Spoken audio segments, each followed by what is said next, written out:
Praise the lord. ఈరోజు మనము ఆదికాండము 30వ అధ్యాయం చదువుకుందాం. ఒక చిన్న ప్రార్థన చేసుకొని స్టార్ట్ చేసుకుందాం.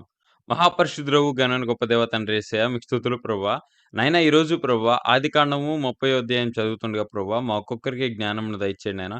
ప్రతి వచనము మాకు అర్థమైనట్లు మీరు సహాయం చేయమని, సమస్త మహిమ ఘనత మీరు పొందమని యేసునామమున అడుగుచున్నాము తండ్రి. ఆమేన్. ఆదికాండము 30వ అధ్యాయం. దయచేసి మీ బైబిల్‌లను ఓపెన్ చేయండి. బైబిల్ లేని వారికి ఈ స్క్రీన్ మీద వాక్యం చూపించబడుతుంది. దాన్ని ఫాలో అయితూ నాతో పాటు కలిసి చదవగలరు.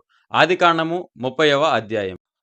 రాహేలు తాను యాకోబునకు పిల్లలు కనకపోవుట చూచి తన అక్క యందు అసూయపడి యాకోబుతో నాకు గర్భఫలము నిమ్ము, లేని ఎడల నేను చచ్చెదననెను. యాకోబు కోపము రాహేలు మీద రగులుకొనగా అతడు నేను నీకు గర్భఫలమును ఇయ్యకపోయినా దేవునికి ప్రతిగా నున్నాననెను. అందుకామె నా దాసియైన బిల్హా ఉన్నది గదా, ఆమెతో పొమ్ము, ఆమె నా కొరకు పిల్లలను కనును, అలాగున ఆమె వలన నాకును పిల్లలు కలుగుదురని చెప్పి తన దాసియైన బిల్హాను అతనికి భార్యగా ఇచ్చెను. యాకోబు ఆమెతో పోగా బిల్హా గర్భవతి అయి యాకోబునకు కుమారుని కనెను. అప్పుడు రాహేలు దేవుడు నాకు తీర్పు తీర్చెను, ఆయన నా మొరను విని నాకు కుమారుని దయచేసెననుకొని అతనికి దాను అను పేరు పెట్టెను. రాహేలు దాసి అయిన బిల్హా తిరిగి గర్భవతి అయి యాకోబుకు రెండవ కుమారుని కనెను. అప్పుడు రాహేలు దేవుని కృప విషయమై నా అక్కతో పోరాడి గెలిచితిననుకొని అతనికి నఫ్తాలి అను పేరు పెట్టెను. లేయా తనకు కానుపు ఉడుగుట చూచి తన దాసి అయిన జిల్పాను తీసుకొని యాకోబునకు ఆమెను భార్యగా ఇచ్చెను. లేయా దాసి అయిన జిల్పా యాకోబునకు కుమారుని కనగా లేయా ఇది అదృష్టమే గదా అనుకొని అతనికి గాదు అను పేరు పెట్టెను. లేయా దాసి అయిన జిల్పా యాకోబునకు రెండవ కుమారుని కనగా లేయా నేను భాగ్యవంతురాలను స్త్రీలు నన్ను భాగ్యవతి అందురు గదా అని అతనికి ఆషేరు అను పేరు పెట్టెను. గోధుమల కోతకాలములో రూబేను వెళ్లి పొలములో పుత్రదాత వృక్షపు పండ్లు చూచి తన తల్లి అయిన లేయాకు తెచ్చి ఇచ్చెను. అప్పుడు రాహేలు నీ కుమారుని పుత్రదాత వృక్షపు పండ్లలో కొన్ని నాకు దయచేయమని లేయాతో అనగా ఆమె నా భర్తను తీసుకొంటివే అది చాలదా, ఇప్పుడు నా కుమారుని పుత్రదాత వృక్షపు పండ్లు తీసుకొందువా అని చెప్పాను. అందుకు రాహేలు కాబట్టి నీ కుమారుని పుత్రదాత వృక్షపు పండ్ల నిమిత్తము అతడు ఈ రాత్రి నీతో శయనించునని చెప్పాను. సాయంకాలమందు యాకోబు పొలము నుండి వచ్చినప్పుడు లేయా అతనిని ఎదుర్కొనబోయి నీవు నా యొద్దకు రావెలను, నా కుమారుని పుత్రదాత వృక్షపు పండ్లతో నిన్ను కొంటినని చెప్పెను. కాబట్టి అతడు ఆ రాత్రి ఆమెతో శయనించెను. దేవుడు లేయా మనవి వినెను గనుక ఆమె గర్భవతి అయి యాకోబునకు 5వ కుమారుని కనెను. లేయా నేను నా పెనిమిటికి నా దాసినిచ్చినందున దేవుడు నాకు ప్రతిఫలము దయచేసెననుకొని అతనికి ఇష్కారు అని పేరు పెట్టెను. లేయా మరలా గర్భవతి అయి యాకోబునకు 6వ కుమారుని కనెను. అప్పుడు లేయా దేవుడు మంచి బహుమతి నాకు దయచేసెను, నా పెనిమిటికి 6 కుమారులను కనియున్నాను గనుక అతడికను నాతో కాపురము చేయననుకొని అతనికి బెబూలూను అను పేరు పెట్టెను. ఆ తరువాత ఆమె కుమార్తెను కని ఆమెకు దీనా అను పేరు పెట్టెను. దేవుడు రాహేలును జ్ఞాపకము చేసుకొని ఆమె మనవి విని ఆమె గర్భము తెరిచెను. అప్పుడామె గర్భవతి అయి కుమారుని కని నా నింద తొలగజేసెననుకొనెను. మరియు ఆమె యెహోవా మరి యొక్క కుమారుని నాకు దయచేయునుగాక అనుకొని అతనికి యోసేపను పేరు పెట్టెను.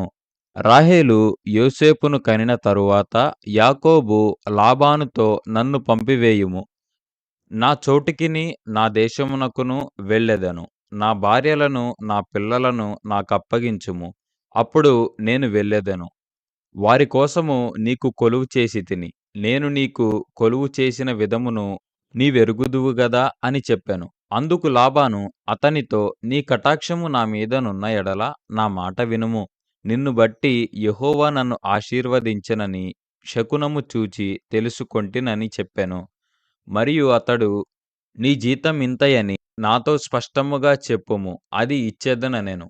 అందుకు యాకోబు అతనిని చూచి నేను నీకెట్లు కొలువు చేసితినో నీ మందలు నా యొద్ద ఎట్లుండెనో అది నీకు తెలియును. నేను రాకమునుపు నీకుండినది కొంచెమే, అయితే అది బహుగా అభివృద్ధి పొందెను. నేను పాదము పెట్టిన చోటెల్లా యెహోవా నిన్ను ఆశీర్వదించెను. నేను నా ఇంటివారి కొరకు ఎప్పుడు సంపాద్యము చేసుకొందుననెను. అప్పుడతడు నేను నీకు ఏమి ఇయ్యవలెనని అడిగినందుకు యాకోబు, నీవు నాకేమియూ ఇయ్యవద్దు.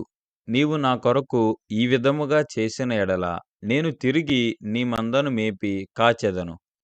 నేడు నేను నీ మంద అంతటిలో నడచి చూచి పొడలైనను మచ్చలైనను గల ప్రతి గొర్రెను, గొర్రెపిల్లలలో నల్లని ప్రతిదానిని, మేకలలో మచ్చలైనను పొడలైనను గల వాటిని వేరుపరచెదను.